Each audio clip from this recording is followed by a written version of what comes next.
White of England, the red of Wales, glinting in the sun. Here's hoping for a match to go with it. Time on. It's Dan Biggar, who has some great memories of this ground. It's inside. Use it. Back. And dropped by Youngs.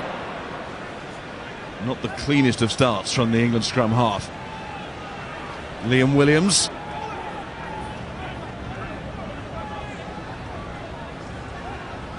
Early chance for Wales to get some hands on ball. Rob Evans took it in. Here's Rhys Webb.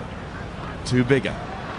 Roberts. There's his club rugby just over the road with Harlequins. And George North just running out of space, as he did according to the assistant during the Six Nations right at the end. A good start by Wales. Pressure on Youngs by Rob Evans on the breakdown. A nervy fumble at the start of this game. What I liked about Liam Wills' willingness to bring that ball back and attacking that blind channel. Early pass, ball out of the hands quickly to give outside backs an opportunity. A good positive start from Wales. He's deadly with that offload, Liam Williams. Hurt England in the Six Nations. He's quite brilliant at that delivery, the late ball to George North. One stop 9. Taken at the line out by Joe Launchbury. Reunited with Courtney Laws in a starting England second row. Of course, the Saracens pair taken over a relentless good feet from Anthony Watson early on, in England showing ambition. Jonathan Joseph carries the ball in two hands, then he kicks it looking for Marlon Yard, who puts the pressure on Dan Biggar, who's seeking the safety of touch. And the flag indeed goes up. Well, England prepared to run it out. Well, that really lifted the crowd. Very clever from Ben Youngs. Wales expecting the box kick. Young shaped up for it, and then he came around the blind side. The feet of Watson superb, but Ford and Joseph there in tandem. And what you saw there, 3 Bath men picked in the back line. Suddenly England attacked from deep. Great understanding and a brilliant start for England. Run! Go to Faletau. And Webb. This needs a bit of industry before creating the angle to clear. Wait.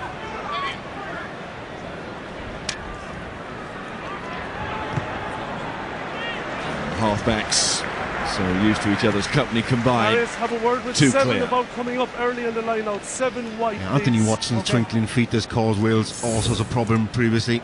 He gets into open field really quickly. 10 tries in the last 12 games, so he's in some form for England. 7. Wait. He's got great feet, but what he's developed as well is a real brutal finishing skill, but great confidence there as well from England. That's a team who have come out here to play. Ball. Hartley finding Launchbury again. One stop 9.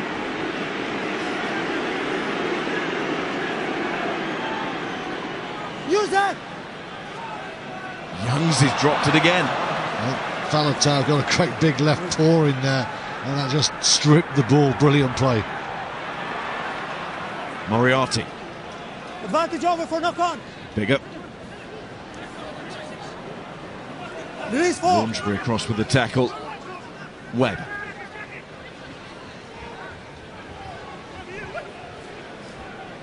And again. Biggar. Wales turn to go wide. Alan Wynne-Jones finding himself in the channel. So too Faletau. Alan Amos. Warren Gatland saying in his pre-match interview that Wales are going to give it a whirl today. Conditions made for it. The game indeed made for it. Advantage offside. The World Cup or Six Nations riding on this one. Offside. Penalty award, offside against England. Good attacking from both sides from deep now. Yeah, quick play of the ball, really important. Troubles defences. And also some good, powerful ball carries. Rob Evans and Moriarty as well, getting across the game line, good yards after the tackle. That leads to more quick ball. It was very difficult for England to realign them. Toby Faletau, he's such a cunning player there. Ben Youngs is looking to get away, but I will say this, Ben Youngs, it's that extra step he takes that gives Faletau the chance to get to him. If that ball's in his hands and is gone, the Welsh number 8 doesn't have a chance to just pour it away. He's got to be a little bit quicker, Youngs. one of the reasons why this international is so important. We used to play in club rugby, all of a sudden international becomes Line out about, interference you twice. have far less time. Here's Jamie Roberts. It's good again from Falatau initially, then Alan Wynne-Jones, and in comes Haskell. Didn't quite make the tackle that he wanted to. Samson Lee, good drive. Rhys Webb to Rob Evans. Wales as close as that. Webb again. Good work by Joseph in the tackle. Webb once more with hands on it. And Evans is almost able to walk it over. Wales have the first score. And whereas Ben Young's hands were very slow and ponderous, 75 metres upfield, the final pass there from Rhys Webb, super slick there and just pops it up. Very strong. The power of Wales. Great line from Roberts there. And Wales can do this well. They've got great patience. And the difference, I think, between Gareth Davies at scrum half and Rhys Webb is that ability to turn a chance into a try, Iron. Boom. Yeah, the involvement of the forwards in that. They're winning the collisions and the ball's quick. But Ali Wynne-Jones got involved there. We saw Ali Mandoni do that to perfection in the Pro 12 final yesterday. Ali Wynne-Jones a couple of times got involved in the middle of the park, which means your strike runners can a little bit wider and pick their angles. It's a first international try for Rob Evans. There'll be more, won't there? Because he really does carry very effectively.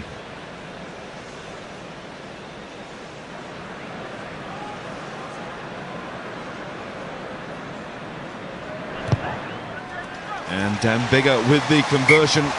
There's no doubt that power game from Wales. It's been their way. It has served them so well. It's so often been a winning way. But it's power with speed and dynamism. You know, it's not about being one-paced and running into people, looking for the soft shoulders, looking for the angles, running on the ball at pace with vigour.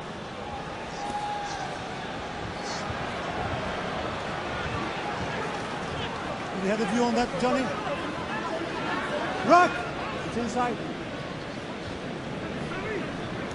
Alan Wynne-Jones and then Roberts. Here we go. Wales again. Falatau.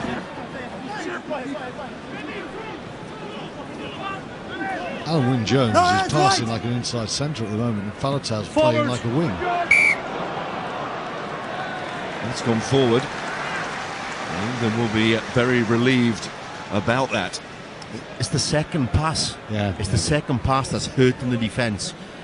It's very easy to be one man out, take the hit, the ball gets slowed down, generating slower ball. I have a slower ball. It's the second pass that's hurting defences. Pulls defenders on a line, and you attack the creases in the defensive line there. That's what George North was trying to do. The pass just a little bit forward, but the speed of the ball really quick. Both sides would be desperate trying to get that right. Because in the World Cup game, when Wales lost to Australia, they pounded, they used their power, but they couldn't get quick ball. They didn't get that second pass away, and that enabled the Australian back row to slow it down, and they battered and battered and battered, but they didn't get the momentum to smash the Aussie door down.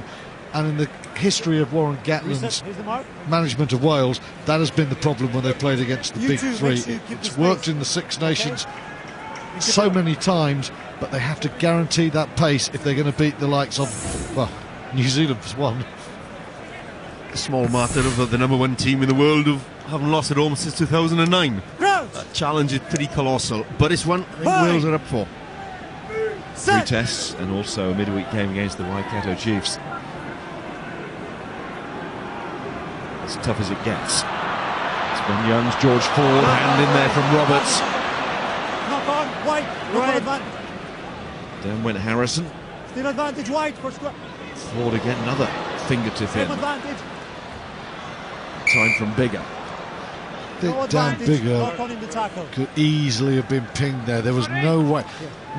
Jamie Roberts definitely tried to wrap around George Ford, but if you look at Biggar's extended left arm there, the only thing he could do is get his fingertip to it and knock it on. I think Mirius Betrayer's missed a trick there. There was never an opportunity for interception there. That was all about disrupting. Yeah.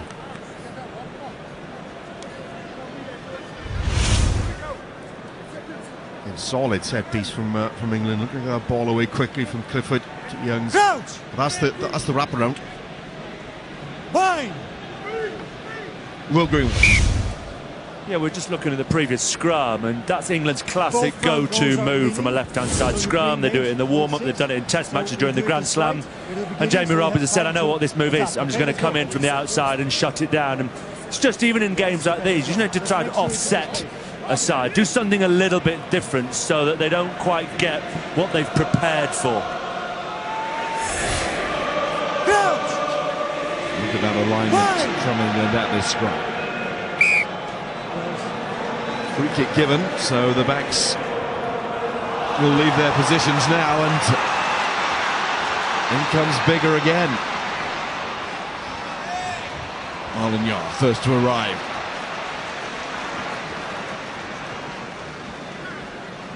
Seen by some as a controversial selection, Yard. In view of current form, Billy Jones saw something in him. England's tour to New Zealand a couple of years ago, where he ran over Richie McCaw. Well, it might not be controversial so much for this game because Chris Ashton wasn't available, but certainly if you picked an England team on form, then it's a massively controversial choice to pick Yard over Ford, Yard over Ashton, where Ashton has been so good. But Jones, what he's looking for is not just in-form players, he's looking for players with potential. He's looking towards Tokyo, and he's giving Yard a chance to reproduce what he did in Dunedin that day. Baldwin to Faletau, then it's Webb. Really is a pace and energy about the Welsh game at the moment. Here's Captain Lydiard, liking being on the front foot. Wyn Jones. Backwards.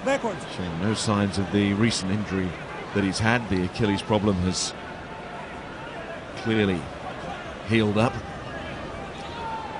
Oh, that's good feet from Scott Williams. Rhys Webb again to Lydiard. At the side against Italy at the end of the Six Nations. And he's led his side forward there to win a penalty. A good mix in Wales' game. Taking players off the top of the first phase using Hallam Amos. Really interesting play here by Rob Evans. Identifying there was nobody at home behind that ruck. Picked the ball up. That's what it's about. Not allowing teams to settle defensively. Constantly ask them the questions. That's the leg drive that Ross Moriarty brings. A big, powerful ball carrier. Look at this, into the corner. Yeah, and it's not because it's friendly, it's because Wales fancy a chance here to really make a statement early on. 12 or 14-0. Careful into more formation, okay? Big day for Laws and Launchbury. Really been demoted by the Saracens pair. What a chance for them to put pressure on. Rhys Webb again, Dan Bigger, Jamie Roberts. It's run across the gain line on the crash ball. Wins another penalty, closer in. It really is a gimme for Bigger from there, and I think he wants it now. Just too easy to turn down. Good play by Rhys Webb. Identified where Haskell had sold himself in deception. Just delayed the pass. He knew Haskell had gone. Delayed it, passed the ball behind him, which allowed Jamie Roberts to cross that gain line. Winning the gain line battle with some ease at the moment, Wales. Jamie Roberts is picking nice angles. As you say, Rhys Webb is just mixing his game nicely there. They just take Haskell right out of the equation. They've got North every now and again threatening, and then you've got Rob Evans much closer, holding England in around the fringes and just giving a little bit more space, wider out. It's a good mix to the Welsh attacking game. 3 more points at Twickenham for Dan Bigger. Those never to be forgotten 23 points in the World Cup encounter last year.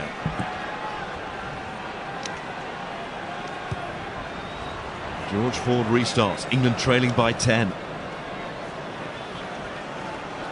And Bigger there on the restart. So good in the air. It's the second restart he's claimed. I always want to see my outside halves on the bottom of rucks, but no question his bravery and commitment to the cause. Evans takes it forward again. Use that!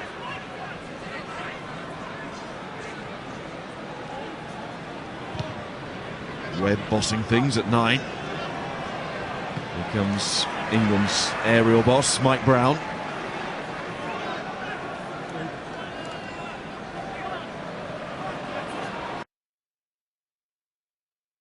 Yard.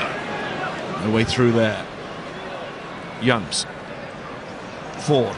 There's no real width here, and Dylan Hartley probably realising that as the ball came towards him. He was the last man out wide, if you can call it wide. Ford's crossfield kick, looking for Jonathan Joseph, falls to Liam Williams. Held up by Launchbury and Cole.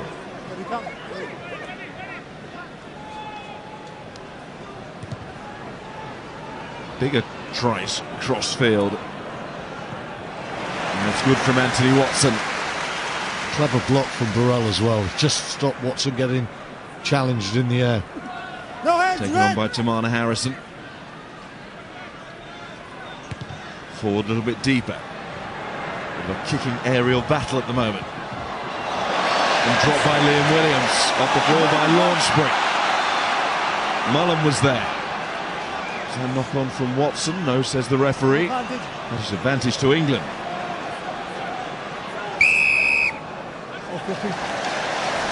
And the penalty given at the more central breakdown.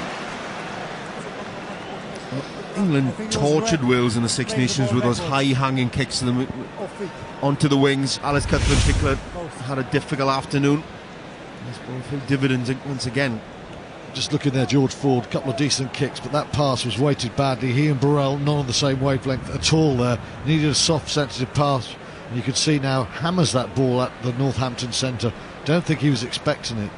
And to be honest, Jan, England were going left to right. They had nothing wide there. Not great decision making. I think that's why the ball was cleared up by Hartley. Ford dropped very deep and he went to the aerial bombardment game. A lot of that indecision was based also the line speed from Wales. Ross Moriarty was really breathing down George Ford's neck. And if that's the case, then, you know, really, England have got to think, you know, don't have to keep the ball in hand. Eddie Jones has talked about playing structured and unstructured rugby. If Wales are causing problems, England go to the boot, they turn Wales, slow the defensive line down, and then they start playing. At the moment, they're almost trying to do too much, and I can understand it with Ford, the pressure on him, but he needs to just settle into his game. Here's George Ford off the kicking tee to try and get England on the board. Which he can't do. That's a poor miss. For an international test kicker, that's got to be nailed. You could hear the reaction of the crowd. There's no doubt. I mean, they're a squad together and they all want to play together, but they all want to be starters. And every time Ford misses a kick like that, he'll see the face of Owen Farrell somewhere in the back of his mind. Marlon Yard. Ben Yotes.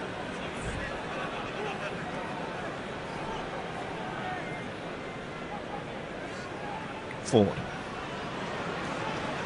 Launchbury. Here's Mike Brown. Almost getting away from Lydia. Away now, 6.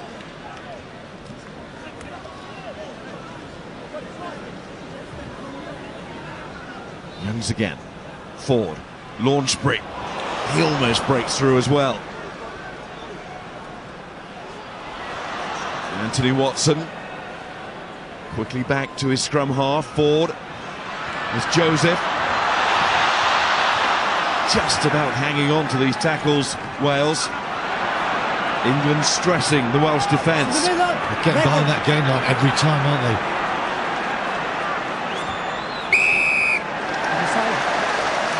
And it leads to a penalty. Initial counter-rugby is good, then you unbind and penalty. England benefited from being very direct, some really aggressive ball carrying there, and some missed tackles from Wales. Brown that time. Very elusive for player, looking to get the ball away quickly, ball in two hands and powers away, and he only just holds on to him. Missed tackles, but also half tackles, and you know, this isn't a break by Joseph, but if England can keep getting behind the game like that, someone's going to pop up on the offload there. Launchbury as well. Wales have to be more definitive, more powerful in those one-on-one tackles. England turning down the ticket goal now. A sense when they were awarded the penalty that they were smelling more than just the 3 points.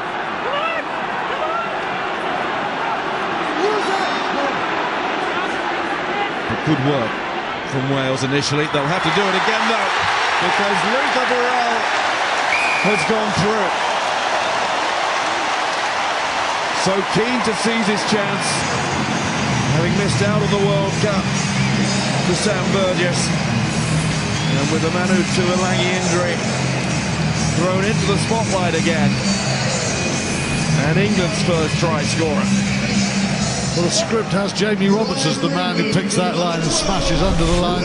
And this time, the delay of the pass from Youngs is good. He holds, and Luther Burrell comes from wide. It's not a missed tackle by Bigger, but it's not a tackle. You have to make those one. Burrell, big, strong man. Bigger can't stop him. Good line from Burrell. Excellent stretch. I'm not quite sure the Wales would expect in that, but you talked about competition for places. Eddie Jones would want people to respond to the threat of competition. Leo Burrell is desperate to get on that flight to Australia. He wants a strong performance, and he showed purpose and commitment in that drive. Really good angle. And Ford has his kick. It's a conversion and much closer in, and this should settle him. Oh my lord. Should have settled him. Well, now we'll see about George Ford's temperament. We go back to that try. It was a sort of perfect finale for a sequence of play that was based around half breaks over the gain line. You know, it wasn't missed tackles, but they weren't tackles. If England can keep getting that far beyond the tackler, they're going to benefit. Wales have to tighten up. They have to start winning gain lines there. If you're a hard running inside centre, you want to be running at a number 10. Yeah. That's an astonishing miss, by the way. Well, the work from Clifford at the line-out, now in the loose. And there's Launchbury. Youngs. Ford. Burrell's coming, looking for another. Ford again, little show. And Courtney Laws. And suddenly it's England with all the momentum.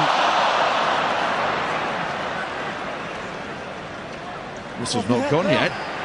Liam Williams plays to the whistle. Lost that white, let it come. Dan Bigger down at the moment.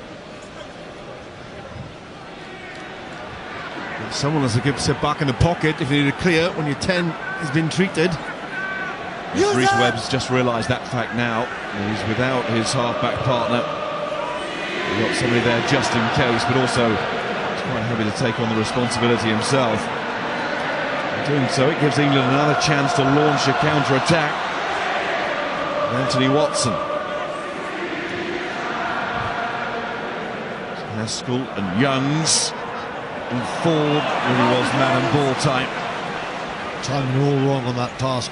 Youngs wanted to delay it, but all he did was bring the Welsh jersey straight into George Ford. And there's Dan Bigger, who kicks and then immediately goes back to the floor. He needs some treatment. Yeah, it's not George Ford you want on a crash ball. Any other players you can do that. This tackle there, and Clifford very quick. Launchbury's been lively early on, carrying a lot. But it's not quite the axis of the England team, the control that they'd want emanating from 9 and 10 Ian isn't quite happening at the moment. Plenty of athleticism, plenty of power out there. You just need an element of shape. It's not quite the composure. Not sure whether I don't think any composure at the moment, is he? Ben Youngs, when that pass was knocked on, I think it was by Clifford, I think he'd identified Mike Brown in the wide channel, and that's once or twice. England haven't been quite certain where that pass is intended, and of course neither Wales or England have played for a while, so that's why this test is so useful going to Australia and New Zealand, because if you're making errors like this in Brisbane or in where's the first test in New Zealand? New Zealand's in Auckland. Then there's only one result. Got to get it out of the system. No, stay there. There's no Bigger who's coming off. He stays on. Wait, please. It is Dan Lydiard, the captain, who's been forced from the field. And that brings James King out to win his 8th cap. The very versatile Osprey, who's the coach's player of the year. Play Lockall back row. Ben Youngs was caught, but he got the ball away. And here's a chance for a bit of football upfield. Don't think there's anything too untoward there, but no time to dwell on it because Wales breaking away with Amos, and now it's Roberts. Roberts will need a little bit of help there. And the assistance does arrive. Baldwin. Jeez, he got that wrong, Rhys Webb, completely the wrong way. Only Baldwin to his left, everybody else to the right. It was the wrong call. Still some crowd reaction to what happened back inside the Wales half. That's a heavy tackle once again on Ben Youngs, taking too long. Ball just bounced out, and ball got kicked into broken field, and Alan Amos was a lovely step on him. Yeah, he's very good. Liam Williams will say he stood his ground there as Clifford ran, and I think he probably did. The ball shot off the side of his foot anyway. He was never going to get to that ball. Okay. But yeah, poor decision then from Rhys Webb to go the wrong way. But light on his feet, Alan Amos. Good strong step into open field. Look at support. Jamie Roberts is there. Which number is it? Desperate defence from England, just holding out. Number 5, thank you. It's a worry about Dan Lydiot with the talk coming up. Well, with Warburton, New Zealand and all that. Well, yeah. Ball! They've got a decent captain though, Wales, haven't they, in Alan Wynne-Jones?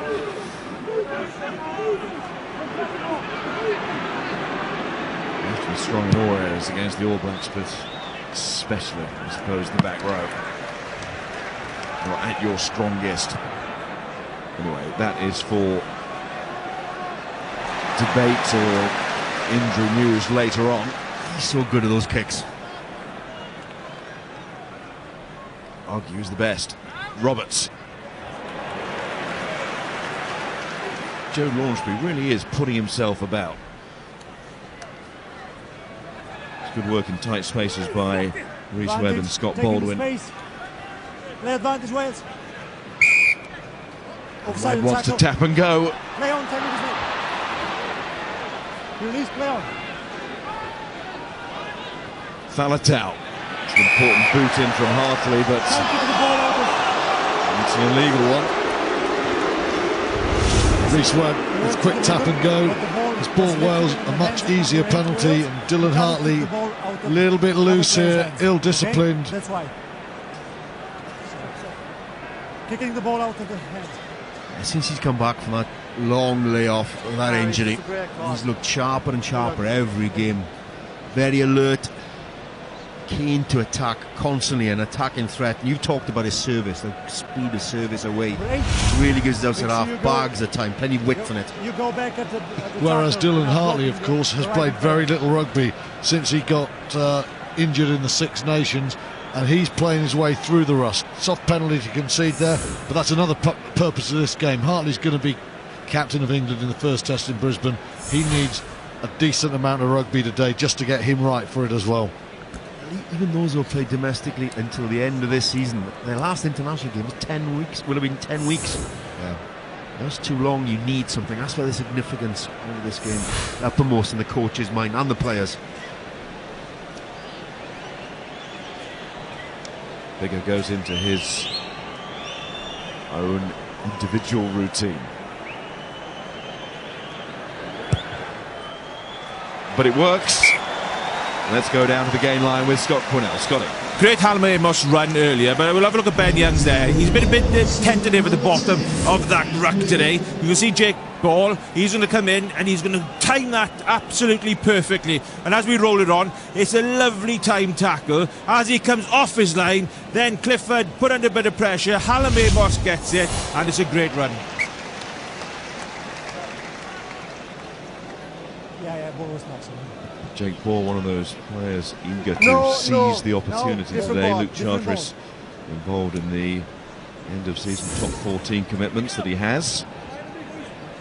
Watching Scotty's piece on the gain line there, you see what Ben Youngs is trying to do with those two paces, but he does it so often. And I think to Aaron Smith of New Zealand, if a backline wants to function, most of the time it should be getting quickly into the 10's hand. Most of the time with England and Ben Youngs, it's two paces trying to bring a runner on. Youngs to Haskell. It's just a tackle too, oi. Courtney Laws. Amazing depth England do have in that second row position. Mike Brown certainly got competition for his shirt the way Alex Good has played again this season. There's Laws. Youngs to Ford. Burrell. Release now, red.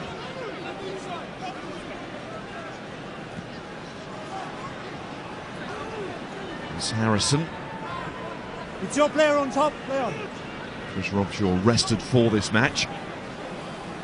The previous skipper, the current one, Dylan Hartley, sets it back. Here's Matt Mullen now on the ball. Loose head prop. Ben Youngs to George Ford. Marlon Yard. Webb. And it will be called a high tackle. Consultation there between referee and assistant. George Clancy, the assistant, on this near side. England have the penalty advantage here. Going nowhere. High tackle, number 9, red.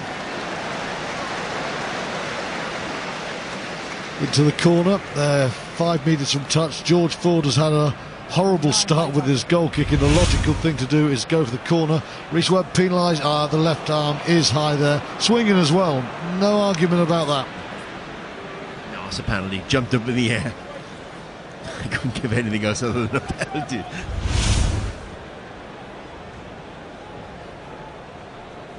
It's as if he was trying to make it high. As high as he could. If you wanted to do a sort of textbook on how not to tackle, you might video that and say, there you go, how to almost certainly get penalised. Time off. Time off. They've got injured player. Now from this position before, England scored their try. It was well defended at the line out by Wales, but then Head injury. they hadn't taken into account the introduction of England's inside centre, Luther Burrell. It's quid pro quo, isn't it? You know, you put all your forces to defending a team who are attacking you through the forwards, driving that open space somewhere else. Don't be surprised this time if England do drive it much tighter. That's the sort of balance you want, asking questions of defences. And don't forget, live and exclusive on Sky Sports, England's tour in Australia, all 3 test matches. Eddie Jones takes England to take on Michael Cheika's Australia. And Wales and New Zealand. 3 tests plus the bonus of the midweek game against the Chiefs. England versus Hansen. One stop, 9. So all the makings on and off the field, both series. What about on the field here? Youngs, England try again, same angle. Marlon Yard is stopped this time. Moriarty was prepared and ready. And then the ball came out on England's side, and that was fair game for Wales. There's Rhys Webb again. Release 9 now, what? And that could well be turnover ball. It almost was. England somehow managed to keep hold of it. And Mike Brown looks to take the direct route. Youngs. Harrison, that's abrasive. We've come to expect from him in Northampton colours. There's Joseph on to Watson. Watson, who just can't stop scoring for England. Has he done it again? He looks confident. A great try-scoring winger. What do you reckon? Every winger is confident when he does it in a try. Try yes or no, please. But he is in some try-scoring form in the international field. Scored in 5 out of the last 7 internationals. The last 3 internationals, bang, bang, bang. Has he done it again? Oh, some finish. That's a try. He was right to be confident.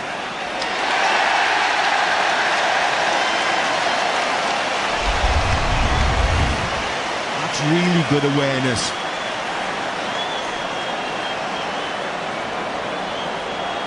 Simon? Simon McDowell, the television match official. You can hear Simon? Marius, I have a decision. Yes, Simon, tell me. You may award the try. I may award the try, thank you. That is such a good finish, having an awareness. Spatially having awareness where the try was and still having the strength and the pressure from two defenders. And you know, to lie on your back and still place that ball at speed, that takes some finish, and that's a man in confidence. Knew Anthony Watson was a good rugby player, but I didn't know knew he had a degree in geography. That is superb, isn't it? Absolutely magnificent in the small detail there. You know, so often you see wingers, they carry and they run and they chase and they don't work on the most important thing of all, that ability to get over the try line. He's done well to make the break, but it all counts for nothing if he just doesn't know how to get to the line. It's a great ability. It's not just an innate instinctive skill, something you work out. Score from a metre. That's brilliant. We talk about muscle memory time and time again. You also got to compliment Jack Clifford has had a really good 10 minutes as a really effective around the field.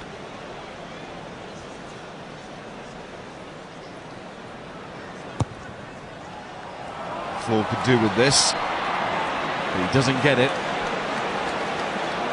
So England have scored 2 tries, but they trail Wales by 13-10. The kick never really threatened the post, as opposed to Joseph and Watson threatened Wales. Liam Williams misses the tackle. North gets back. Oh, and that's a collision there between Bigger and North. But all eyes are on the ball, and Anthony Watson's quite brilliant finish. Millimetres.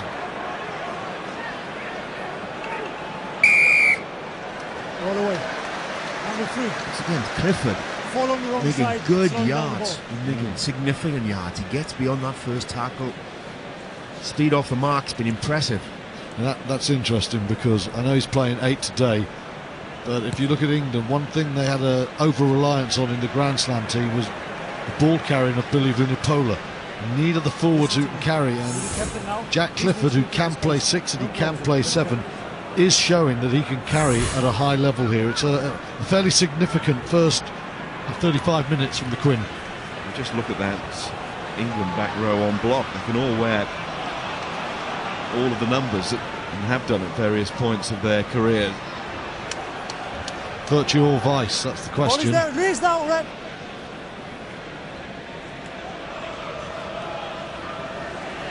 One, relief. Ford. Joseph. It's good reaction from Webb. Play on backward. He's behind Scott Williams and there's very little he can do here. As Dan Cole slides in to make sure. Oh, to be a prop forward. Rob Evans couldn't get out of the way, and George. ball hits him, and that's why he went behind Scott Williams. You see that again. That was a good opportunity for Wales, and they couldn't see a way to get beyond that big, bulky red shirt of the loose head prop. It wasn't the shirt that was the problem, I think. What's inside His it? backside got in the way. But I don't quite understand why Jonathan Joseph kicked that ball away, because I give a really good chance for Wales to counter-attack. Good opportunity to transition from their own half, looking to get the ball wide, take on the 2 forwards, Cole and Launchbury. Needed to go to hand. And again, use a hold, be patient sometimes. It's okay like As much this, as a it's frantic game, now and again, particularly from depth, show a little patience. Wait. Good athletic take by Courtney Laws. Marlon Yard very eager to get some work there. It was effective work. Here's Ben Youngs. Could spell this for England now. Right set. Dan Cole. Read backwards by Red. Play on.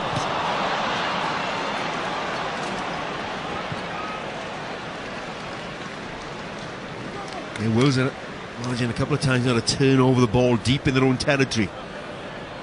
Put under pressure, England are carrying well, making good yardage, but once again, another turnover. On right. You stay on right. Wales just to get a little bit of a respite. Defensive sets now. Instead, Cole carries the ball into a 2-man tackle. Jamie Roberts and Dan Bigger. Dan Bigger, good strength by him to whip that ball away.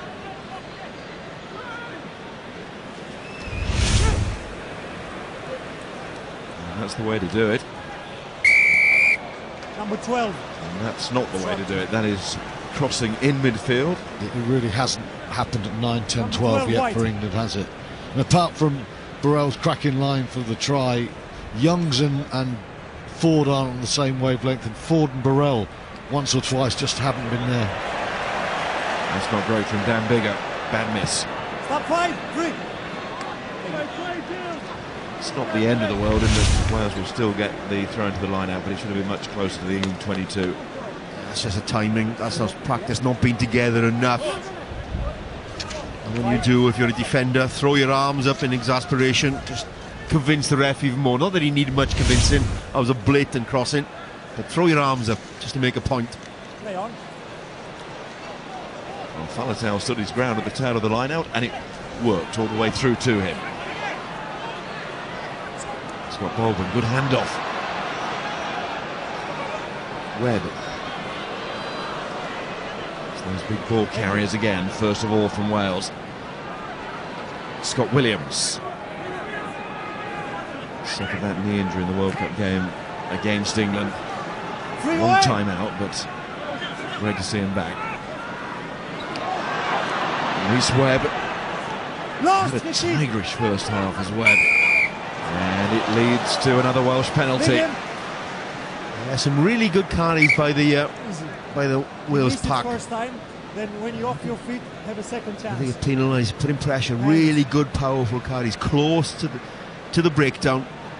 Baldwin in particular, he won the race to the corner. He turned the corner, got to the second defender. That's so important. When you do that, you're able to win that next collision. He worked really hard, shrugged off the first defender hardly, and got to the second defender on his outside shoulder. And that's really good ball then for Reece Webb. Rob Evans didn't quite time the next run, but that's the type of ball that a scrum half wants. And he wants to look up and see another wave of red jersey run onto it. Got to admire the attacking intent here from both sides. This is not the barbarian game. There's nothing in the contract that says you have to do this. Both sides feel they can score more than just the 3. They're not doing it for entertainment purposes, are they, these kicks to the corner? It's England's turn now to rip that ball away. Well, they've got a huge amount of space. Harrison. Indeed they have, and Jan is encouraged to move it along the line to Burrell and Joseph. Well, that's behind Watson, forced him to check, and Liam Williams comes in to make a very easy tackle. That's a terrible pass from Jonathan Joseph. A terrible pass. England had his chance there. Outside centres should find that man, ball in front every single time. That was awful. And no real pressure. That was a shoulder pass. That was a great opportunity to counter-attack. So, quick summary. Not a bad game. England conceded far too many penalties. Wales probably looking a little bit tighter and more in control around the fringes. Yeah, both sides trying to play with a bit of intent and a bit of pace in their game. Sometimes their skills are letting them down, but I like the ambition both sides are showing in preparation for the summer tours. England scoring 2 tries to 1. They'll be disappointed that their kicking has not been quite up to scratch. George Ford will want to improve that in the second half. Wales got the first score. Only try for Wales from Rob Evans from a metre out, and it's Wales who leads by 13 points to 10.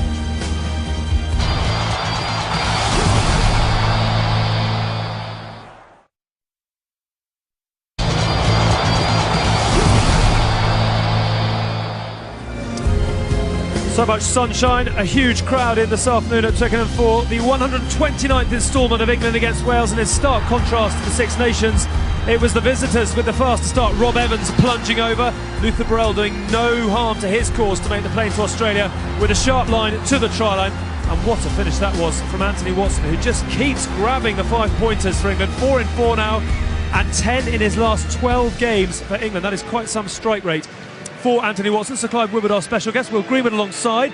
Lots going on. Where are you going to start shining your spotlight on that first half? First of all, lots of good stuff going on for both teams. I think if both teams were on the plane now, they'd learn a lot from that first half of rugby. And from England's point of view, I'm particularly watching 10, 12, 13. A lot of errors. They're playing very, very narrow. And Luther Burrell is just smashing the ball up every time, which has put a lot of pressure on George. I just think I want to hold him back a bit and just play a little bit more football. And Joseph has kicked the ball away 3 times. I'm going, why? Outside centre on a great day. We've got the board, you keep kicking the ball away. And I think the last point, Alex, for me, 7 penalties is too many. If you go to Australia in a half rugby, give 7 penalties away, where you're just giving them the ball, we're going to get beat. So they've got to look at that as well, at what happened. But fundamentally, a good game of rugby the first half. Yeah, no, absolutely. I think some real highlights in the pack. I think we talk about Cruz and Itoje developing into a world-class partnership. You need people in the background. I thought Launchbury was outstanding. Harrison's had a good start, pinged a couple of times. You might look at the videotapes and go, the ref's just trying to impose his authority on the game. Not sure they were. Clifford, strong, as always. And then in and around Watson, it's a world-class finish. And when you play against the top sides in the world, you need someone out there who can take half a chance and create a 5-7 pointer. And Watson keeps proving he can do that at the highest level. Yeah, much better strike rate than Rob Evans, but it was Rob Evans that got the opener. Speed of ball absolutely crucial. Scotty is going to have a look at it on the gain line for us. It certainly was, Alan. When we have a look at it, it was a great start by Wales, and it was just really perfect, because what they've done, they've dragged the English players into here and they've created the ability for Tuopi Faletau to come in and give the ball to Jamie Roberts. There he is, no problem at all. Lovely weighted pass, absolutely superb. And then it's the speed of ball.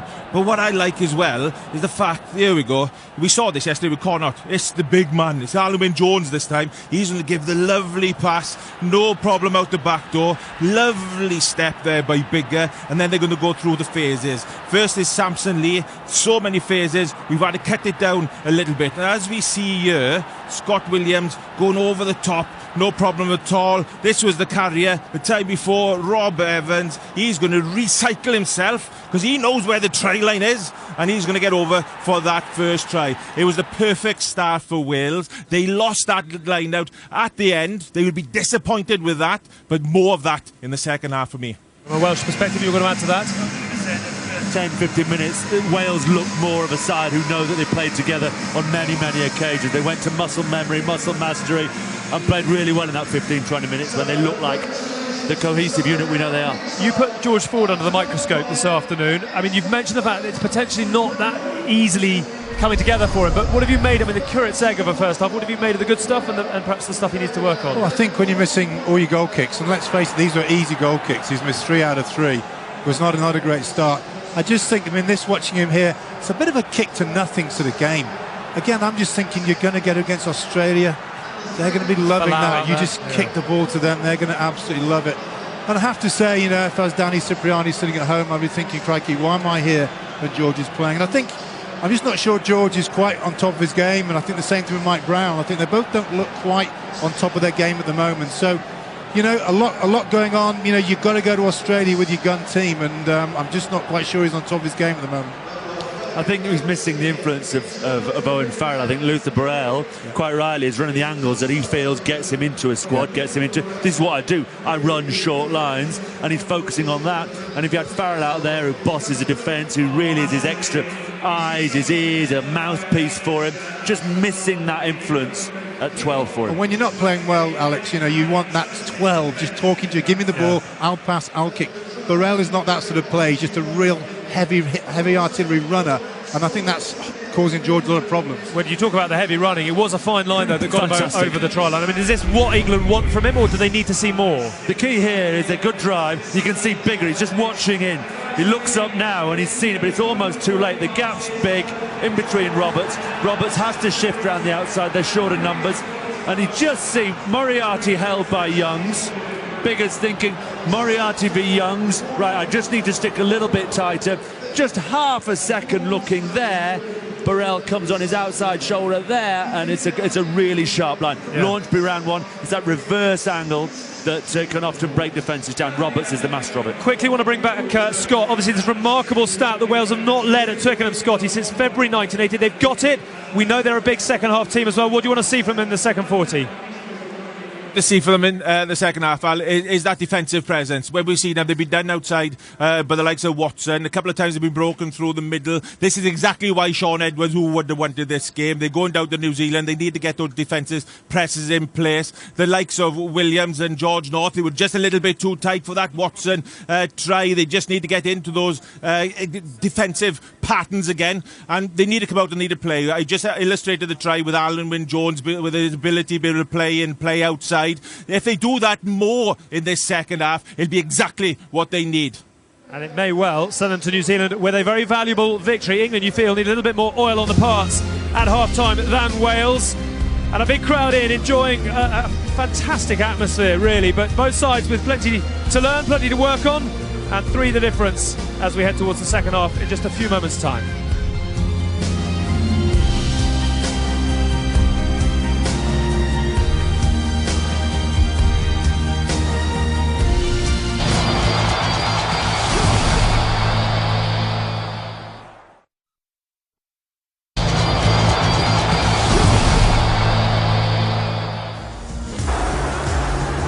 Good work from Wales initially. They'll have to do it again though, because Luther Burrell has gone through.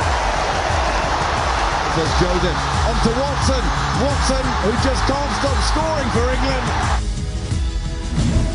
At the moment, it is Wales heading to the Southern Hemisphere with a win. Let's just tell you about what we have for you on June the 7th. The Under-20 World Championship gets underway with Wales, obviously Grand Slam champions in this year's Six Nations, taking on Ireland from 5:15. That's on Sky Sports 1, and it's followed by England, the hosts, against Italy, and then the big stuff, Auckland, Brisbane and Cape Town on June the 11th. New Zealand, Wales, the first test from 8 o'clock on 1. Australia, England from 10:30, and Ireland travel to take on the Box from 3:30 in the afternoon. Teams emerging back out of the Twickenham tunnel. England's reserves have been warming up at Sir Clyde Woodward.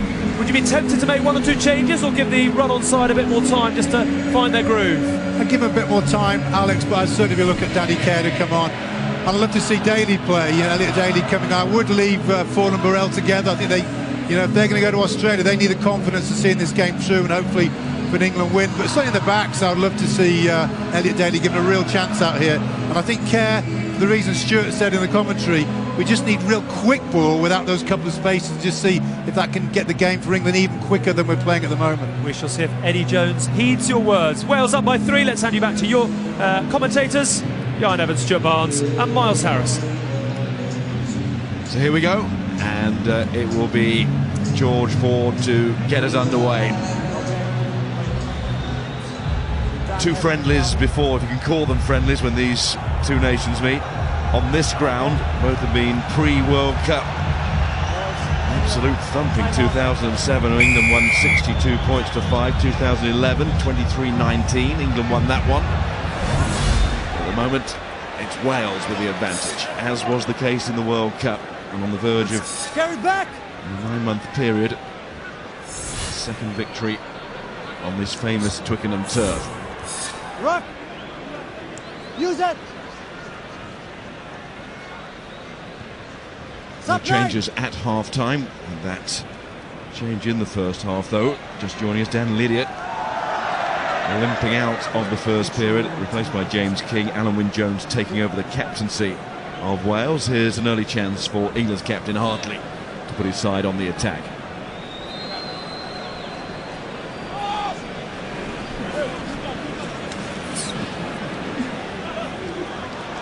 Youngs back to Harrison.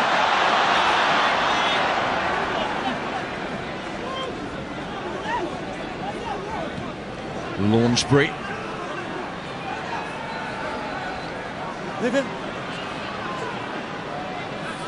Rock. Haskell. Ford. Courtney Laws. Youngs again. Dylan Hartley. Our Grand Slam captain. Missed 1 tackle, but he hasn't missed a man at the line out yet, and England really want that sort of accuracy. That's good. Perfect 10, aren't they, at the line out, England?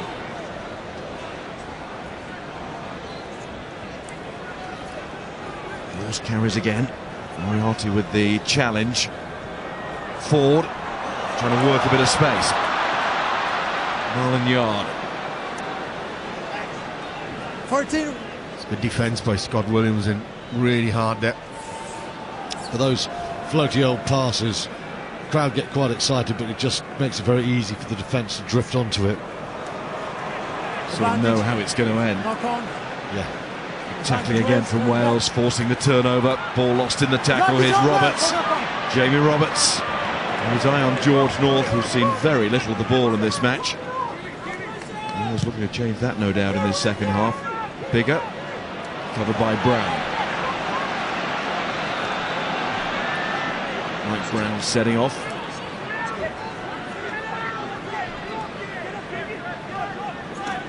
Ford dropping deep before the kick, but good charge down by Alan Wynne-Jones. Still might break for Yard. Ford himself. And Williams stepped in. Webb to Bigger. And Williams. Knock on in front.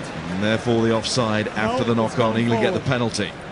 You look at New Zealand and Australia, and you look at England and Wales at the moment, and it's impossible not to say the quality of distribution and passing is very different, and that has to be a lot better. What you do see here from England, Courtney Lawes, he's such an athlete.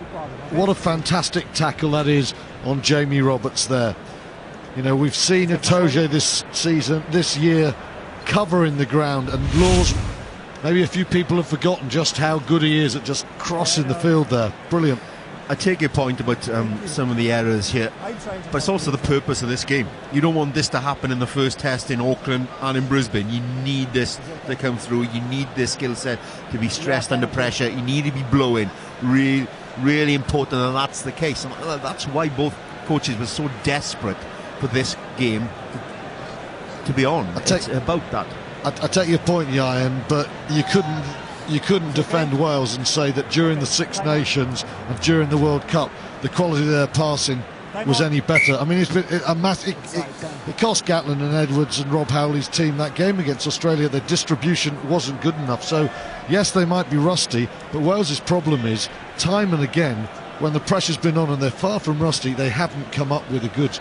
You look at Jonathan Davis, who's an outstanding footballer in so many ways. And yet, you pick up a quote this year in his mid to late 20s saying, the weakest aspect of my game as an international centre is my passing. You wouldn't play for New Zealand or Australia with a statement like that. It's quite often a recurring theme with the Northern Hemisphere, though. What about England's passing here? Does Ben Youngs need to pass? The answer is no.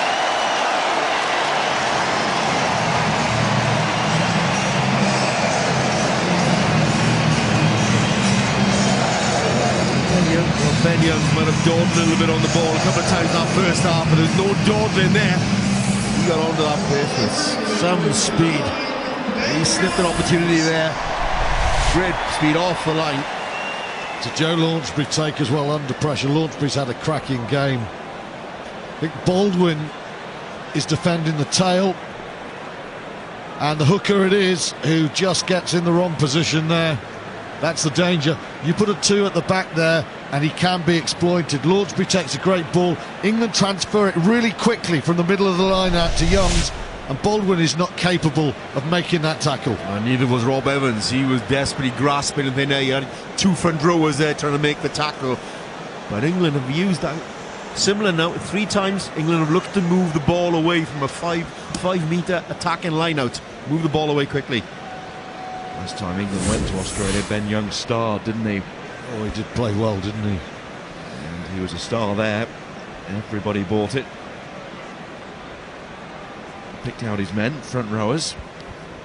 George Ford, he needs to pick out the post here. He is desperate to stick this one through the middle. He should get it.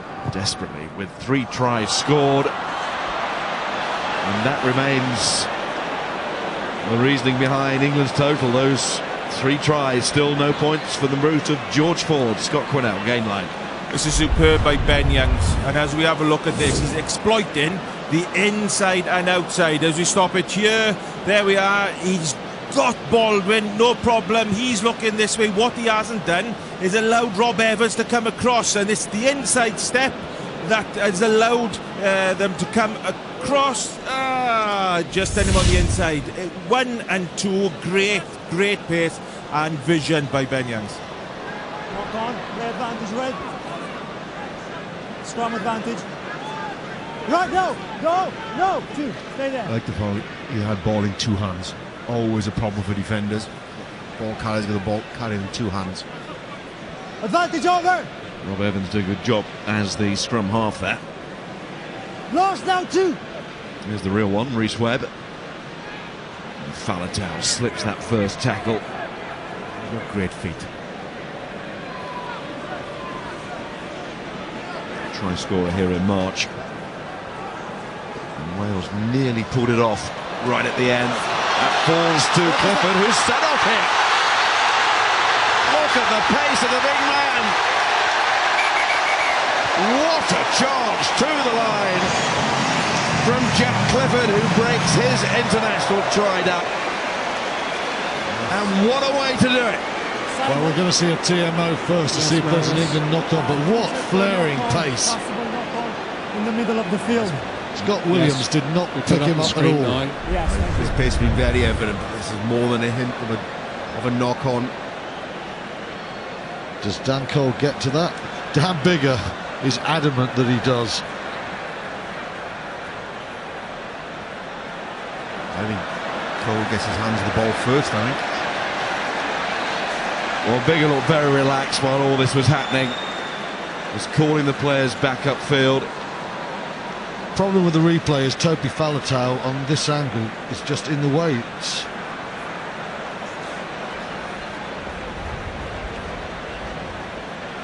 That's Cole's hand. Oh yeah, it is. That's It's gone Cole's forward. hand. It's That's left a knock hand. on.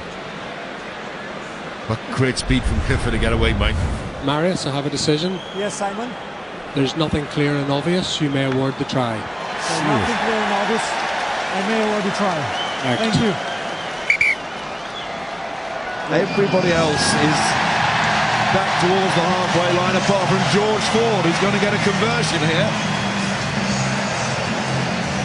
Sorry, I don't see that. Well, look at Dan Bigger now. Look at Dan Bigger. Scott Quinnell, blow up those pictures, my friend. Well, Marius Machuya, his first big Twickenham match, right in the heart of the action there. Also his television match official, Simon McDowell. Bigger is still furious, and he has to watch that reaction. Alan Wynne-Jones, well, he's got to calm him down as captain, but I think he's pretty steamed up as well. Ford gets his conversion at last. England lead 22-13. Nothing that can be done about it now. It's on the board. Well, you can't come into the referee's decision. You can't ask him to change his mind. He's made a choice. You've got to move on. For all the world, that looked like a knock-on.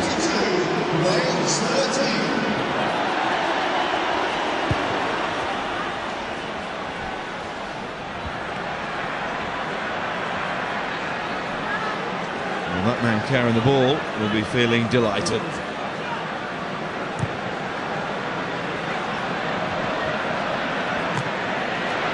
Some finish from the number 8. He's a big lad, but he can cover that ground, can't he? Oh, he's James really kick. good slip. Really good slip there. He's played well today.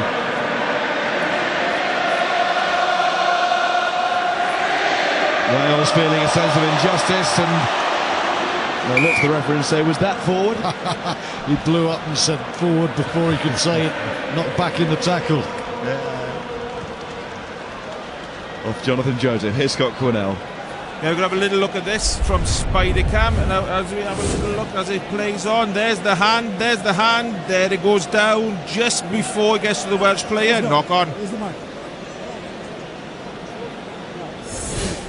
Scott, are you looking at the same picture as me? Clearly gets a hand on it. Yeah, but he gets goes it. backwards. It goes backwards. He plays backwards. Look where he makes contact with his hand, and then look where it bounces. It doesn't matter if he touches it and it goes backwards. That's him knocking the board. He's allowed to. He can't knock it forward. No. That would be a penalty, or it'd be a knock-on. But if he touches it and it goes backwards, it's play on. Try. Yeah, but it went forward. I'll get your camera, rewind it next injury, and we'll get the protractors out. What's a protractor? We'll come back to that, no doubt. Here's Amos and Yard back for England. Just in case anyone thought there was a hint of friendly about this game, there's not now. Even the Welsh Englishman down on the touchline is going off.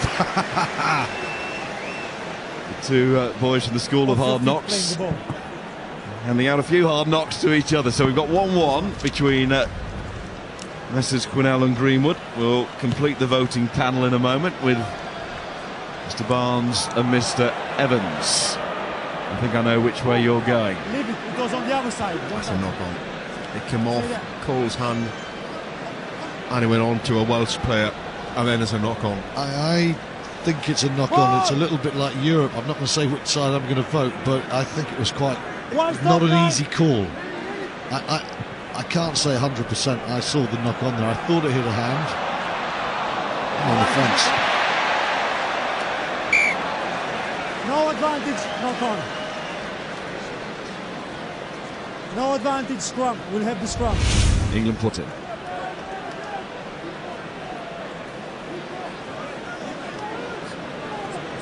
Yours.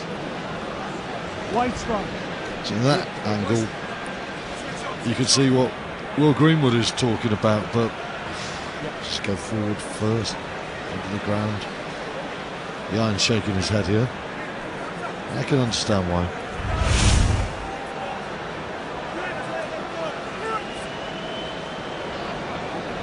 Crouch! Bind! Set!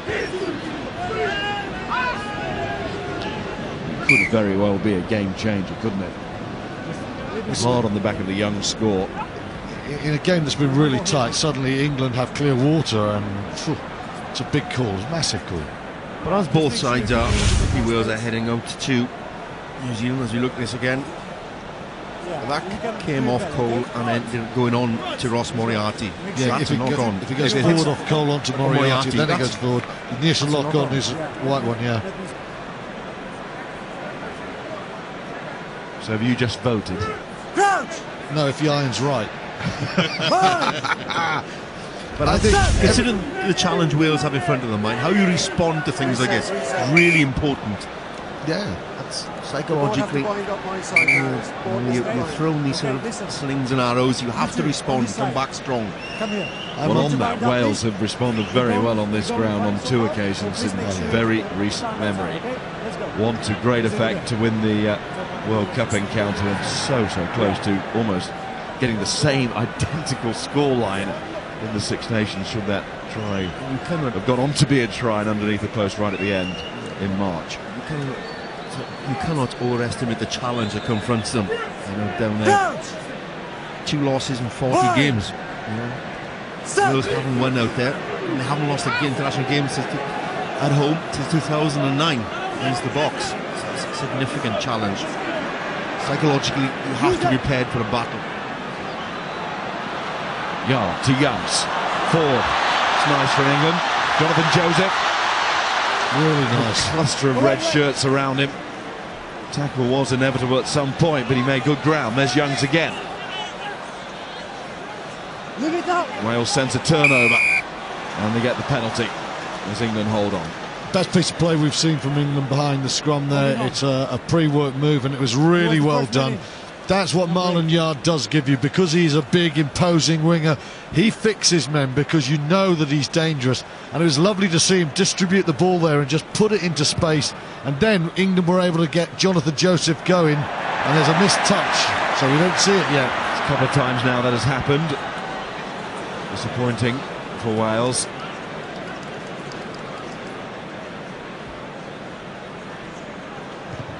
Four, that's one for Yard to chase. And also Burrell. We've been critical of some of George Ford's play in the game. That was really good play, identified where the space on. You see Marlon Yard, a pass before contact. Yes. It's what you see in the Southern Hemisphere. Don't go for the magic offload, pass before contact. Yeah, just going back to that forward kick, that was it's been a hard season for him, but he played beautifully in the last 20 minutes against France in the Grand Slam, putting balls into the corner. That's what he can do very well. He was offered time off, wasn't he, by Eddie Jones, to feel what was happening. His father losing his job as head coach at Bath. And of course plays his club rugby. Baldwin on the wrong side, pointed out in a certain manner by Ben Youngs. His launch spring. Youngs, forward. Brown. A lot of England attacking in this second half, and they've got 2 tries to show for it. Hartley, double tackle there. Moriarty and Webb, back to Youngs. Here comes Cole, that try in Paris helps seal the Grand Slam. 4, Joseph, Got Watson with him, Jonathan Joseph. Hauled down by Scott Williams. Mostly off the floor by Harrison. Youngs, forward, attacking the gain line. Now it needs a kind bounce for Dylan Hartley, doesn't come, but it falls to Jack Clifford. Gets the crowd going, they've seen what he can do now.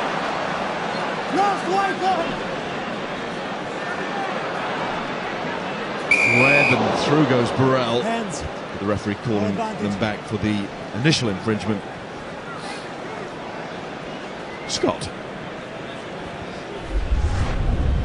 Yeah, good line we see from Wales as they come up, but as we roll it on, as we stop it there, what we're seeing is that all of a sudden players are being brought out of the line. They're going to get a ball in behind, Scott's going to come up, and all of a sudden with a great run out the back, they are just being done on the outside. Just watch this, go inside, a little bit uncertain, Scott's got to come in, wonderful line, they just need to sort that out.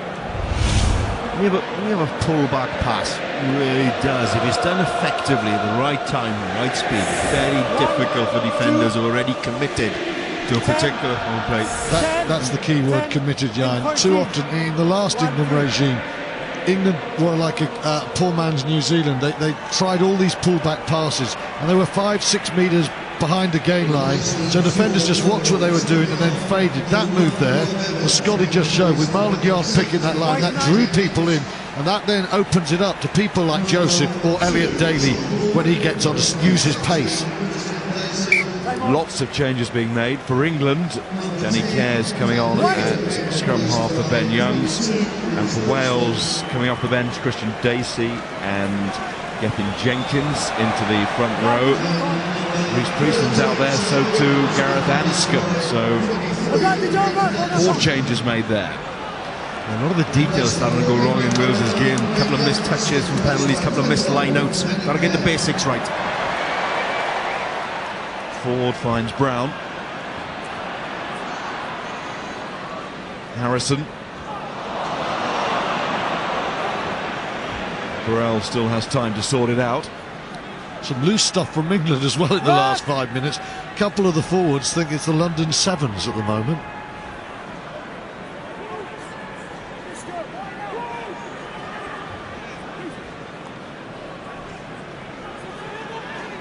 Use that. Dan Cole. There's a scrum half for you. Yeah, that was not going long. Scrum. It's all got a little bit loose there. Number 17 was brought to ground by 7 White. Yeah, lots of endeavour by both sides. We'll have a scrum. Desperate to get pace in the game, trying to play with ambition, but you've also got to marry that with skill and composure, and at times it doesn't quite materialise for either team. I worry, Ian, when you use the word endeavour, because I always sense a scepticism lurking somewhere behind that word. You're not a man. I'm not the sceptic here. You're not a man. Endeavour's not one of your praise words, is it, Ian? You know, it's not. There is a lot of effort going on, but you have to show a bit of quality and a bit of class on show as well. I get that skill. He always pops in that word "but," doesn't he, after endeavour? Lots going on, but. Don't look at me for support. Time on. Let's go, please. White scrum. He's not just sceptic, he's septic, this one. Let's go, England. Yeah. Sorry, stop. There's Jack Clifford showing a clean pair of heels. Yeah, wherever the rights and wrongs they try, that's good gas. He has been good. I mean, Harrison's had a tidy game, but Clifford has stood out, and you know, you look at the stats now, his stats are going to be off the roof because he's gone 50 metres, but he's done a lot more than that. And we go back to what we said, England have been a one-man carrying team up front under Vunipola. He gives you another option, he really does.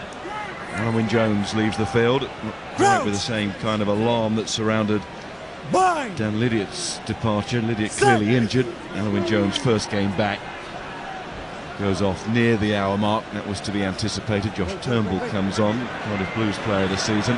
Jamie Roberts takes over the captaincy, third captain of the afternoon for Wales then, and England with a pretty dominant scrum there. Just watching Jack Clifford there at the scrum as well. That was difficult scrum for a number 8 to control, because when you've got a scrum that's that dominant, it's going quickly. Now, if we can look at this, Clifford's footwork here to make sure it doesn't come out so well, it's out there, but then he pulls it in really quickly. I think he's more right-footed than left, Ian. But he's got a good right foot on that wheel. I think the left is for standing on. Red on the line. Another man I mentioned, we talked about Clifford in his game. Launchbury has really risen to the challenge of Itoje and Cruz. He's been excellent. And Laws coming more and more into the game as well. Watson throws that one forward. Here's Gareth Anscombe. And Roberts. Oh, he's done well to carry that men past it. Brilliant. Reece Priestland. But England steal it. And it's really opening up now. Ford. And he decides to kick. And Roberts is back there. You'll be wondering how and why, having launched an attack the other way just seconds before. Webb's short pass as Moriarty tries to bludgeon it away. Reece Priestland just couldn't hang on to the ball in the tackle. Charged down, and Webb's kick falls to Roberts again. And Launchbury again heavily involved with Harrison in that charge down.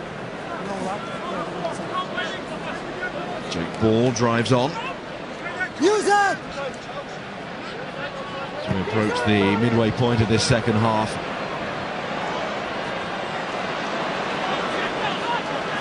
It was Amos who won it. Samson Lee.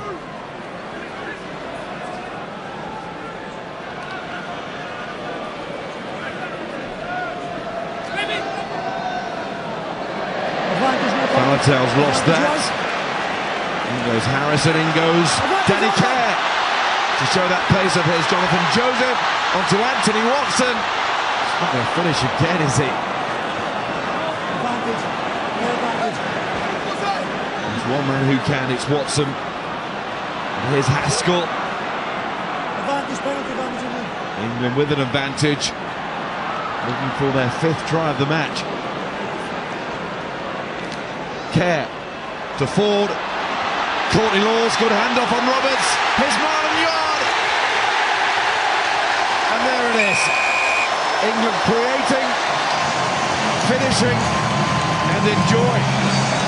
Well, we've been talking about Launchbury's all-round performance, but Laws, we highlighted his tackle on Jamie Roberts, and that is one hell of a handoff there. Marlon Yard has the pace to get in, but that is all about Courtney Laws playing an open play. Eddie Jones will be delighted there. First of all, it's Launchbury who's been everywhere with the handoff. Danny Kerr uses his pace, but when this ball comes back, Jones wants footballers, forwards who can play like backs in open space. This is a big, strong centres moment. Jamie Roberts handed off. That's all about that man Laws there. Jamie Roberts isn't going to hand it off very often. But picking up on your point on Eddie Jones being delighted, once people are prepared to compete for their positions. Courtney Laws and Joe Launchbury have heard about the performances of Maro Itoje and George Cruz all season. They're responding because they're desperate to get back in that white jersey, and he wants to see that. He wants to see the doggedness in players, how they respond to the challenge. And Launchbury has certainly shown that, as has Courtney Laws. Another chance for Ford to try and improve that percentage. It's not his day, is it? Not by a long way, even though that didn't miss by much. Courtney Laws leaves the field. That's his final act. And it's a good finish by Yard. It's not quite as dramatic as Anthony Watson in the first half, but he looked quick, he looked strong, and he's got it coming to this game much more. He's done all right as Laws goes off. Kovacic on. Not for Laws, that's Atwood who's come onto the field as the second row replacement. He's out there now as well. And Rodri Jones is on for Wales, and Wales get a much needed penalty obstruction on the restart. Well, Eddie Jones is going to Australia, and Joe Launchbury and Courtney Laws are his backup locks, Ian. That's the sort of quality and depth you need to become a world-class world force, isn't it? That's high-quality stuff. Yeah, and you play a 3-test series. Wales are playing a 3-test series in Australia. It's going to be attritional. You are going to suffer injuries. You want to be able to replace, if necessary, like for like, with a similar quality, similar standard. You don't need drop-off in standards. If you had that kind of quality and depth in all departments, you'd be winning World Cups, wouldn't you? And it is. You'd be wearing black. An embarrassment of riches for England in that second row department. There was good work at the line out to steal that one, to enable Kerr to clear. Wales will be disappointed on it. Some of the turnovers, unforced errors on their part. You see the strong fend from Laws. They're keen to get the ball wide. It's where England found an advantage against Wales in the Six Nations. Get the ball wide early.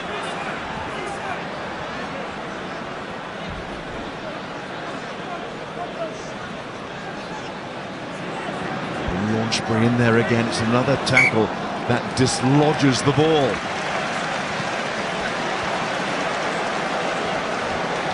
Joe Launchbury, born in Exeter.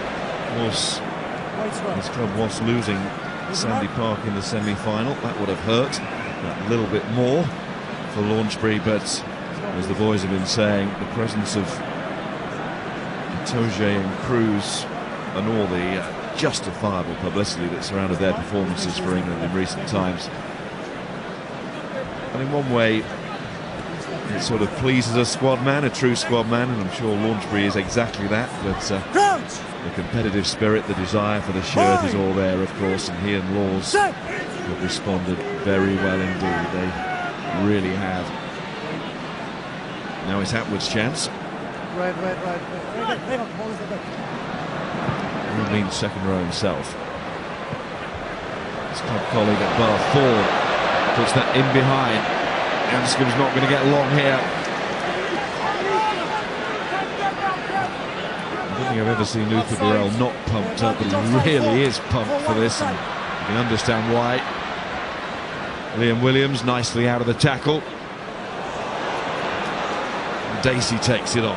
Bounced Joseph there, didn't he? And Priestland skips away from the first challenge, and he's still on his feet looking for a bounce. But so too is George Ford, who's covered well. And he had to get that up and over Rhys Webb, who then takes a tumble. I think he might have a bit of cramp, actually. Yeah, he did. Yeah, he's cramping up. Well, I hope it's cramp, if nothing else. A good counter attack. Neil Williams always keen to attack from deep. Christian Dacey does exceptionally well here. When to get in support, hold his depth. And then that's a very aggressive ball carry.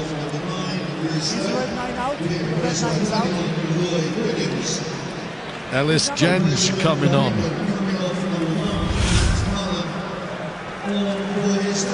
To win his first cap. Off goes Matt Mullin. Great moment for Gaines. Just signed for Leicester. He's been on loan from Bristol. The 21-year-old into the England front row.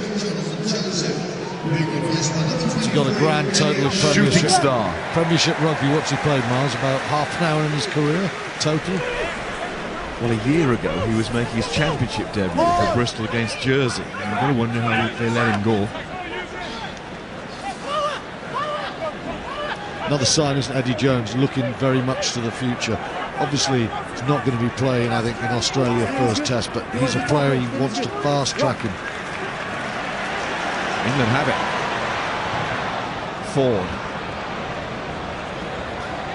Ford, at the moment, is just starting to kick, almost as if by default, and he's more comfortable doing that than anything else. A lot of kicking from Ford. Not all bad, but it's almost like it's the easy option for him at the moment. There's a chance there for England to keep it in hand. That's exactly what Wales will look to do here. Need some points pretty quickly. Seems a long time since that Rob Evans try. He was just a bit too keen coming through there on Lloyd Williams. There's another player to come off the bench. That's everybody used now for Wales. Allison has put himself around. He's very robust around the breakdown, as you'd expect. That's what he's built a lot of his season upon. Very aggressive around the breakdown. Disappointed though that he conceded that penalty, but he's probably going to be, in terms of newspaper headlines, overshadowed a little bit by Jack Clifford and that speedy sprint for the line. But the two of them have gone well together. They've given England a bit of pace in the back row. Also mentioned when we talk about pace, Elliot Daly's on for England, probably seen. At the time of the game where there's so many changes. Wales looking to make a change here in the way the game is going. Get another penalty and a chance to do it. Release the ball. 19. Swimming at the Wales side. bang this 19. into the corner, they get a quick score, 27-20. You saw in the Six Nations that once they unleashed the likes of Liam Williams and George North, England were really struggling to hold them. Be careful.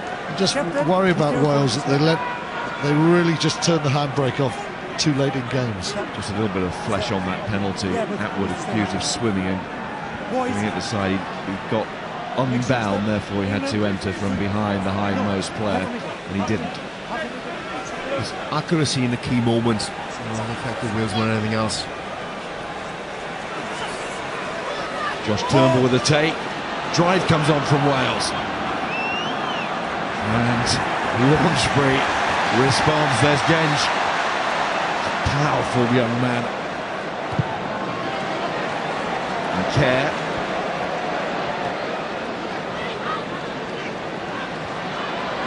Turned out rather well for England. They could show their defensive wares again.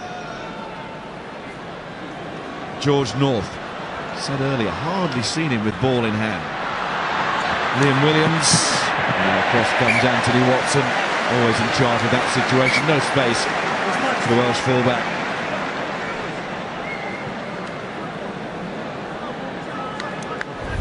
A short start to your Test career, Ian, from young Genge.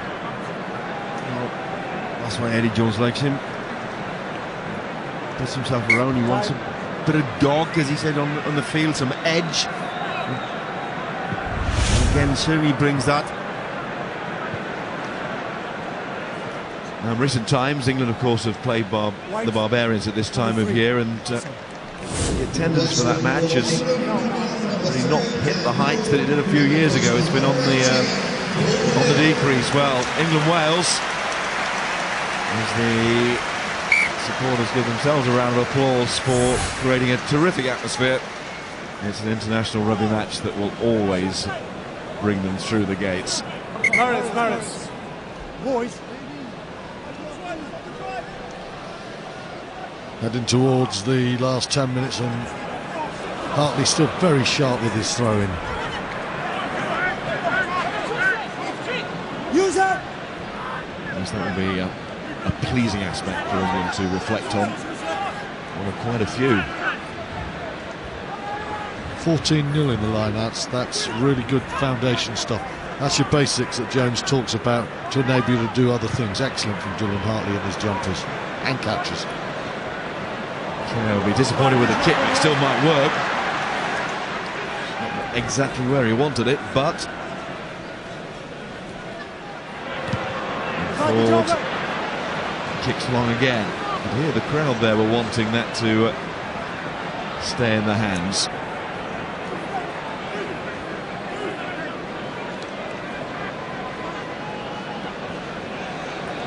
Paul Hill goes in, another young England front rower coming off the bench, like Genge, 21 years of age. Loose head, tight head. There is the future and present. Amos kicks, back goes Elliot Daly, cross comes Anthony Watson, should be Daly's. And with that rather elegant skip of his, he gets out of the tackle. God, want to see England run it. George North tries to get that power going. Williams to ball. Priestland still looking for their first point of this second period. Ford. And Kerr kicks. Carry back in there. Bounds earlier on, you alluded to the fact that Eddie Jones will be pleased with the way the basics have Yeah. gone, particularly in the second half, and that's where Wales really been found wanting. The basics haven't been nailed down often enough. You know, they haven't retained ball enough time when they forced to kick the ball away, and they need to hold on to it. Go through the phases, go through the multiple phases, stretch a defensive line. They're not able to do that and ask enough questions of this England defence. We saw in the initial 10 minutes of the game, really dynamic play, really accurate, and that seems to have gone from Wales's game. England lost ground there, it was taken back in, but they get the ball straight back. Again, that foundation's not right, and who is the man coming through and stealing it again? Launchbury, yeah. Anscombe chase from Hill. Oh, tremendous And work. Kovacic there as well. And England get the reward. That is terrific effort. Okay, they've come off the bench, they should be fresh, but they covered that ground. Has turned a defensive line out into another attacking opportunity. A tie head prop behind going 50 metres and making that tackle on Gareth Anscombe is exceptional work. That's interesting. Can hardly get his test head on. That's the hard-nosed decision. He knows what Wales have done in terms of comebacks here on this ground. Once bitten and all that. Right call. The margin is 14 points. Wales get a 7-pointer. Then the visitors a one try in the conversion from drawing it. This goes over, slams shut the door. Of course, if it goes over is the key. What is he at the moment? 1 from 6. Sure, I mean, again, this is eminently gettable. Talking about a poor hit rate of the goal kicking from England, poor hit rate and the line outs from Wales.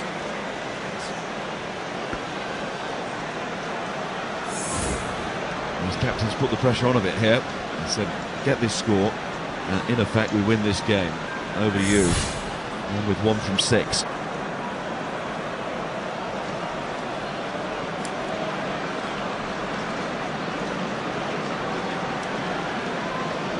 Been looking very narrow, that gap between the two posts to George Ford at the moment.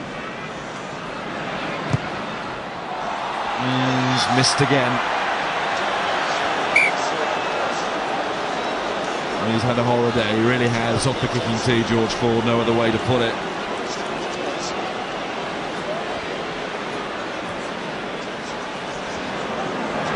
Launchbury covers again.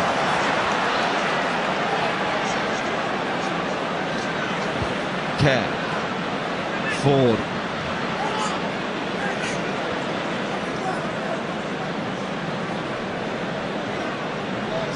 Kovacic. We're heading to South Africa with the Saxons. Away forward, go ahead, 17.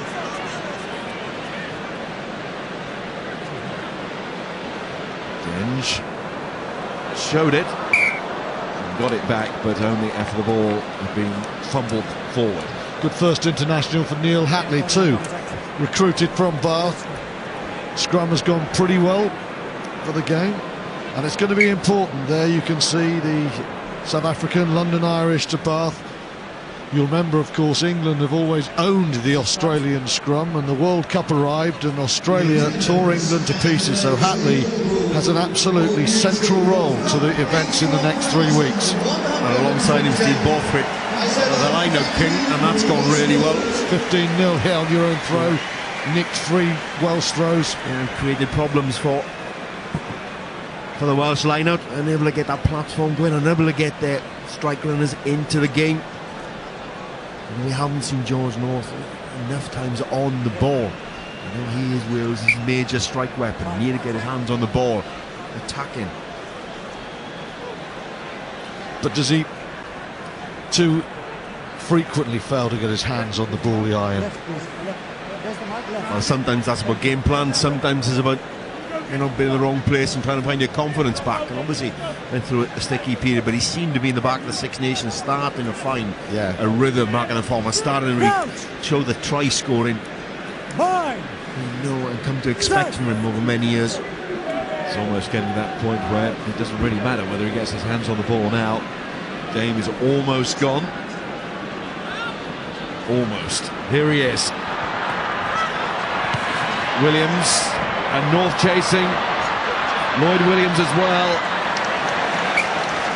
And we're trying to claim that Mike Brown got a touch on that. John Lacey is going to signal it is an England throw into the line out.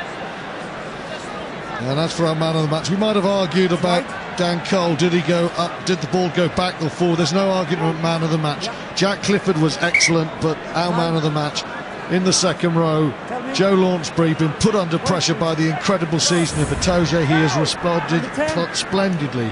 He is our old mutual World Cup man of the match. Is it the old mutual World Cup? It flows off the tongue. I love selling products. What is it? I think you just lost the job for the voiceover. Oh well. Ollie Devoto comes on to win his first cap. Joe Launchbury right in the engine room here. And the man of the match award he'd be quite happy to take. Of course, famously at the World Cup got awarded man of the match as England said farewell. And that was the longest face that you've ever seen for a winner of a man of the match award. But Launchbury will be ending on the winning side as England head to Australia. Yeah, it was Bernard Foley putting one of the finest performances of fly half play I've seen in this ground in about 30 years. England lost by about 13 points, left the World Cup. An astonishing decision.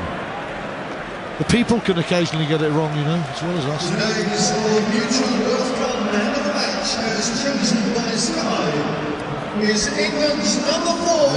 England should be really pleased. Eddie Jones should be really pleased at how his side have performed, particularly in the second half. Really commanding performance in the second half. Straight in Wales. Wales haven't really fired a shot in anger in the second half. And Tommy Taylor, there he is. He's on for a first cap as well. Sale. Who's off to Wasp. So this is a big moment for him. Throws into an England line out. Another glimpse of the future. That young man has played against the Barbarians with an England 15 before. Holds the ball at the back of the maul. This is the real thing. And there's a cap.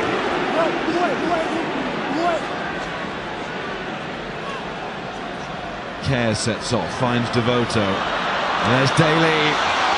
And Devoto on debut. 5 metres short. Kerr. Genge goes down and knock-on is called this time. You cannot allow Elliot Daly to turn that corner. He puts the afterburners on. And he's always going to have the edge and speed over Jamie Roberts. Good early pass. Just puts him on the outside shoulder. You can sense that Jamie's desperate to get there. Daly's got some gas. It's a nice offload as well. That's not a power handoff. That's Roberts not quite having the pace to get you, as you say. But he rolled that ball back to Ollie Devoto, who maintained a very clever support line himself there.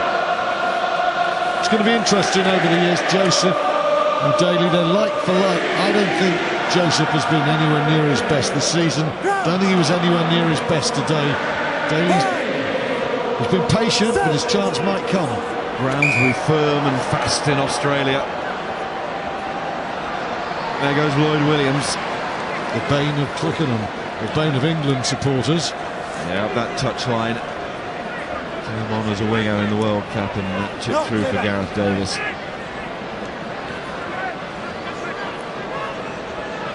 Who could forget it?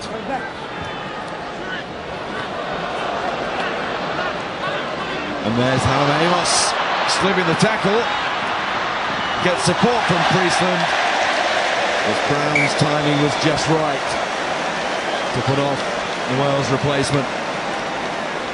Hallam Amos has looked pretty sharp. He hasn't had much ball iron, but he's got good feet and pace. It's good. He's a very little opportunity in the second half. He looked dangerous in the first half. Very good feet. Strong step. Again, he doesn't panic. He buys his time. He knows Reece Pearson is coming there. You need to be a little more sympathetic with the pass, but Pearson couldn't quite hold on to it. Well covered by Brown. But Amos has looked good. He looked willing.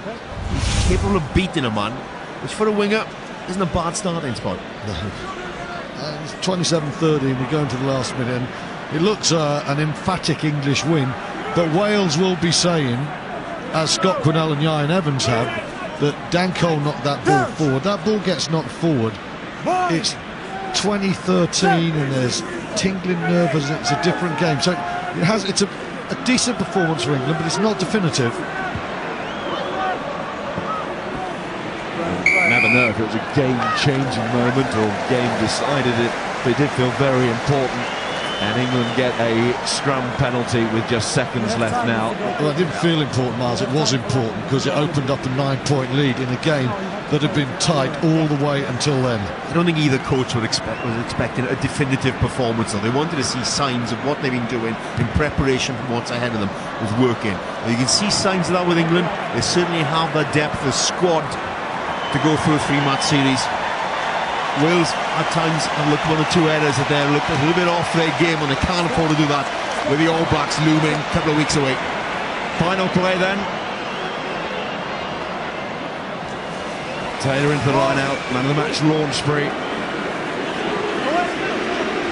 England looking for one last send-off try.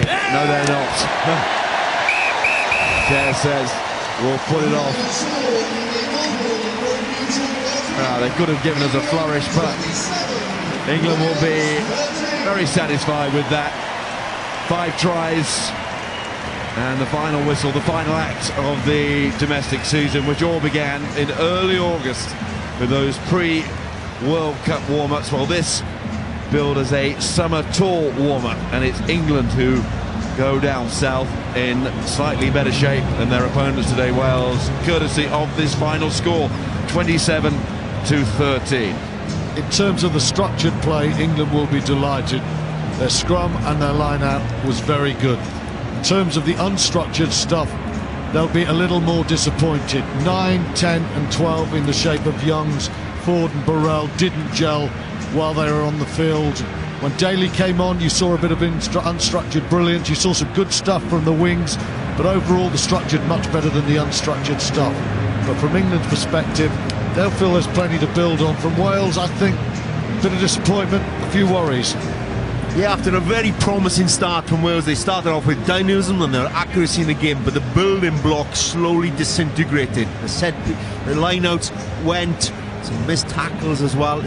Couldn't hold on to the ball, some unforced errors. You can't have that going wrong. Those are the areas you need to address. Now, whether or not they haven't done enough of that in their preparation, they've concentrated on other things, remains to be seen. They've got 2 weeks to work really hard, but you still have to get the fundamentals in place to take on any team, let alone the world champions. Yeah, I think it's fair to say you have to go to New Zealand feeling full of confidence. Anything less and you're just on a hiding to nothing. So where will Wales stand psychologically tonight, Jan? Well, they won't feel any. They'll feel, regarding they've had a hit up, they'll feel, their bodies will feel they've gone through an intense blowout, and that's a hit up, they call it. They've had that process, and a couple of their skills we found wanting at that extreme amount of pressure.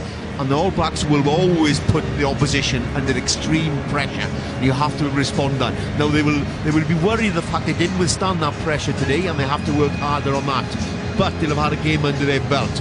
But as you rightly said, you have to look and look forward to the challenge, because this is a colossal challenge that confronts Wales. I just think England look a lot closer to beating Australia in a test than Wales do New Zealand. That's the reality of today and the respective challenges.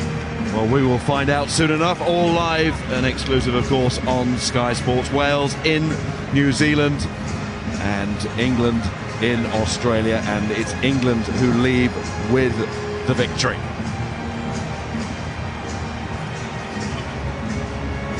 And getting themselves in position, the England captain Dylan Hartley, and the man of the match with medal round his neck, Joe Launchbury, and they're ready to talk to Graham.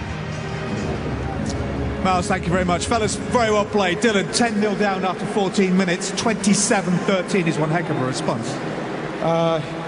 Slow start from us today. I think Wales came out of the blocks, put us under the pump a bit. We got caught napping, but credit to the boys who stuck in there.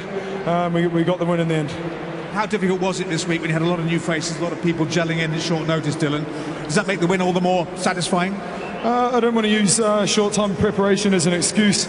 We had a week last week in Brighton to get ready, so I think we need to assess the first 20 minutes of that game today. Probably weren't quite up to where we needed to be, but full credit to the guys digging in and, like I said, getting that result. Good to see you going 76 minutes as well. A relief to you, I'm sure. Were you expecting to go that long? Were you playing it by ear, Skipper? No, I've been doing plenty of fitness, but nothing prepares you for a test match. Eddie even sent the trainer up to Northampton to make sure I was up to speed, so nothing quite replicates that though, and Wales certainly played a fast game today. Feeling all right now? My feet are a bit sore, but I'm okay. I wonder why you took your boots off, that'd be why. Joe, congratulations on the man of the match. What was the key to the success for the England team today, did you think? Yeah, like Dylan said, we didn't get off to the best of starts, but it was great to see everyone dig in. Obviously, we've had a good training week this week. We've trained really well, and we've taken that into the game, and I felt the second half performance, we had a bit of control, and that was probably where we got the win. The best players always respond when the tough questions are asked. We've heard a lot about Maro Itoje, a lot about George Cruz over the last few weeks. I'm sure maybe you're sick of hearing those names, but to what extent was the pressure on you today, and how important was it for you to play what you did today? I think every time you get to come here in a white shirt and play at Twickenham, it's a great opportunity. It's a fantastic occasion every time you're lucky enough to do it. So I think myself and all the squad today wanted to go out and put in the best performance they could. Last time you were man of the match was against Australia in the World Cup.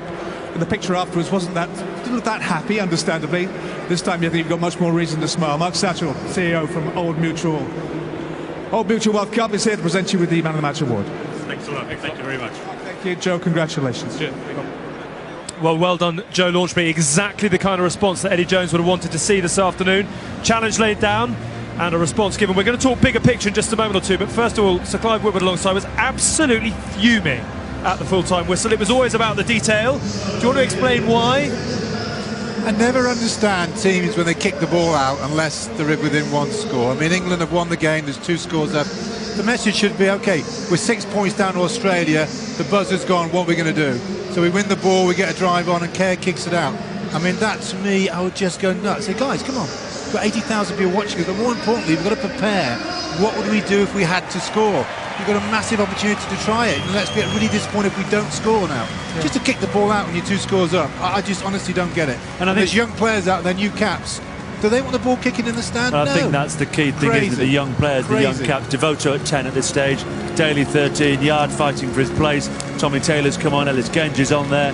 Joe Launchby wants the game to keep playing for a week because he's seeing the ball like an absolute football and kicking off sideways. So a fraction disappointing. The counter argument would always be the whistle's gone, the time's done, it's Australia, everyone's fit. There's a minor counter-argument for Danny Kerr to say, let's get off the park, let's get off the plane. We're 6 from 6 under Eddie Jones. Time to go and play the big boys in Australia. No counter-argument, just nonsense. Just nonsense. You've got to use it, rehearse. You've rehearsed. And that was a golden opportunity to say, can we score? Don't step out of line green when the headmaster has spoken. Well done to Dylan Hartley, obviously going to collect the Old Mutual World Cup. Looking at the bigger picture, therefore, how will Eddie Jones assess today? What marks will he give his team, do you think? Oh, really pleased. I mean, English rugby is in a really healthy position, got great coaching, Jones. He'll be so pleased. I mean, that was a big win, make no bones about it. A lot of new players coming in, the bench all came on. So he'll go. I mean, English fans should be really looking forward to this trip to Australia. I think, as Stuart rightly said, I think England have got a real shout in Australia. With this team they've got, because you watch it and say, OK, someone's got to beat this team, and I think this is a good side. There's no doubt about that. OK, let's hear from Jamie Roberts. I'm sure hugely disappointed, but again with Graham. Jamie, commiserations. How sobering an afternoon was that from a Welsh perspective? Yeah, frustrating. I think look, we thought we could have come out second half as good as well as we did in the first half. I think we brought a tempo and an intensity which we didn't bring here in the Six Nations in that first half, and then that 12-14 point swing at the start of the second half killed us really. A bit disappointed with that try. I won't say too much about it, but it's frustrating. But their reactions are better than ours, and ultimately, I think they deserve the victory. Well, what will worry you most? I mean, the amount of tries that you conceded today, which was 5, Jamie, forgive me for reminding you. I'm sure Sean Edwards will be doing his nut about that. Or the fact that for 65 minutes you only managed 3 points of your own? A bit of both. Yeah, look, as I said, we came on the blocks very well, and I thought we brought an intensity. We didn't sustain it for 80 minutes, which was something we need to work on, going up against the All Blacks, who are relentless for that, for the full match. But look, there's elements of our game which aren't quite there. We've got 2 weeks to work on it before the first test, and there's a lot of positives in our game as well. So we're disappointed. There's no doubt about that. It's the black and white of it, and we know the level we're at. We know where we need to be. Jamie, thank you very much. Well, it is a long old flight down to New Zealand, and there is plenty for Wales to ponder as they make that journey. But obviously, All Blacks, Wales, Australia, England, and South Africa, Ireland, one part of an enormous summer of sport on Sky.